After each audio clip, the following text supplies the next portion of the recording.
Hi, my name is Sara Echaniz. I'm an educator at the Ogden Museum of Southern Art, and I wanted to welcome you to this recorded talk about Ernest C. Withers in honor of our MLK Day celebration.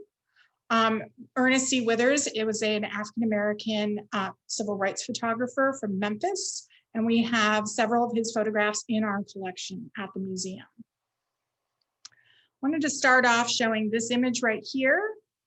And I'm going to have you guys just take a second as you're looking at this to notice all the details and to see if you recognize anything, what you notice, what's happening in this image.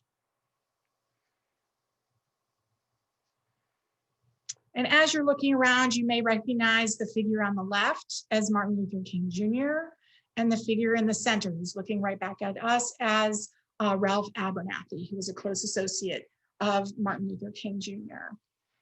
And looking at the background, the details, you can see that this is on a bus and that everyone else in this bus is white, whereas MLK and Ralph Abernathy are both African American.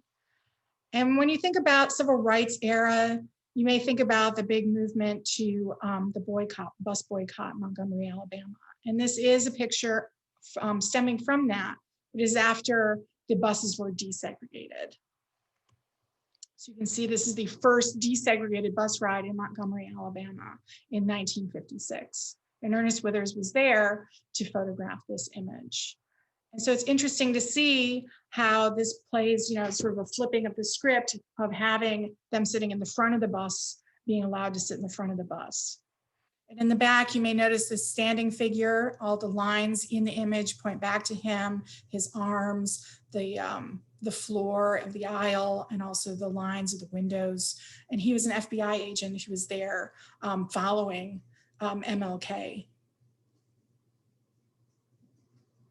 So Ernest Withers was known as a civil rights photographer. He was part of the inner circle with Martin Luther King Jr.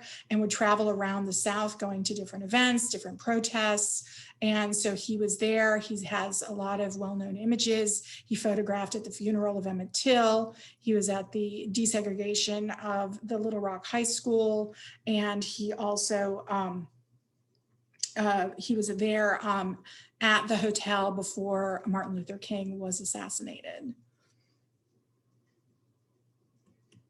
This is a picture of Ernest Withers, and one of the reasons when I was doing the research for this, I found it very interesting, is that I don't believe there were very many African-American photographers photographing the civil rights movement. There are many, many, many images of the civil rights movement. One other noted African-American photographer that comes to mind is Gordon Parks, who is much better known, who went on, he photographed for Life magazine. He went on to make Hollywood movies. He lived in New York, whereas Ernest Withers really always stayed centered in his hometown of Memphis. You can see there he had a photography studio in Memphis, and that really was his bread and butter. So that was how he made his living, taking images of babies, school pictures, weddings, other just regular events, sort of documenting the life of the Black community in Memphis. On the left, you can see a picture, a little bit younger, of Ernest Withers in Little Rock. And that is likely the Little Rock High School in the back, as he photographed the desegregation with the Little Rock 9 at that time.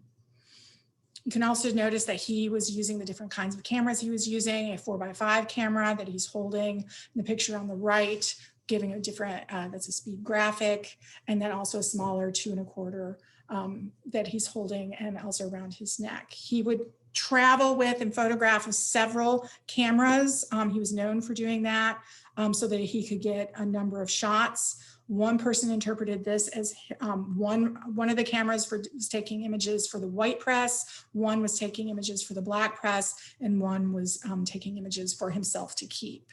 He certainly amassed a very large collection of images, which are housed in a museum in Memphis, organized by his daughter.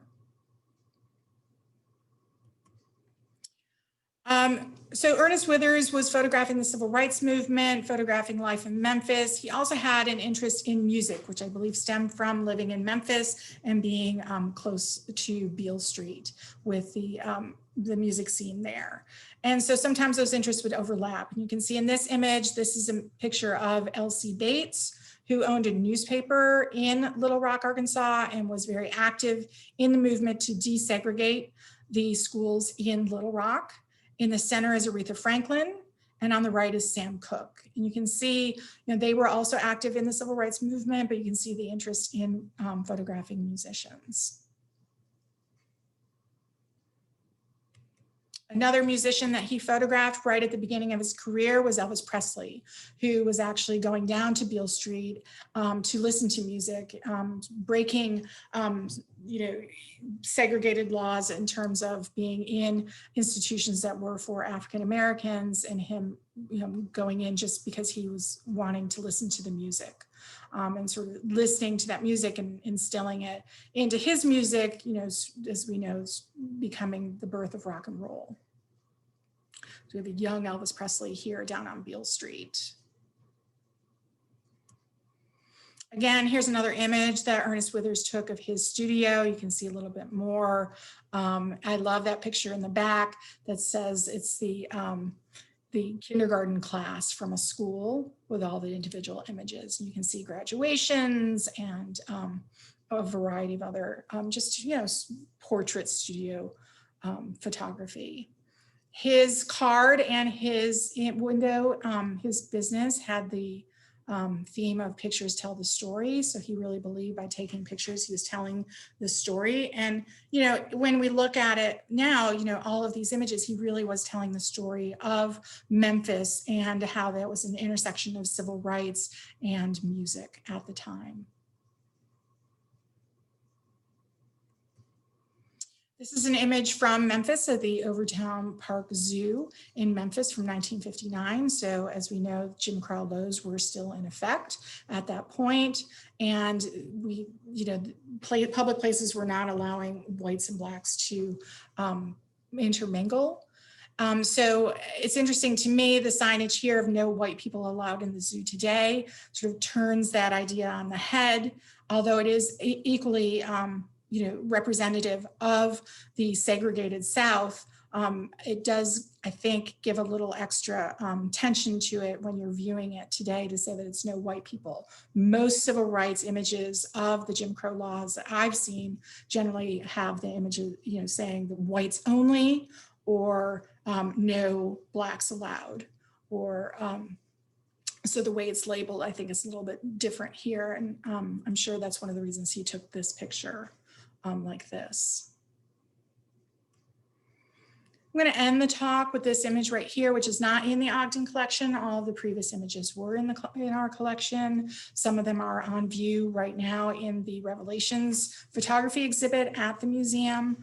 But this one, I just thought we would end with an idea of a solidarity march, especially in light of the events of this week. This is a very well-known march and well-known photographs for Ernest Withers. And I hope that we'll be able to see you at the museum one day. And if you have any questions, you can contact us at education@ogdenmuseum.org.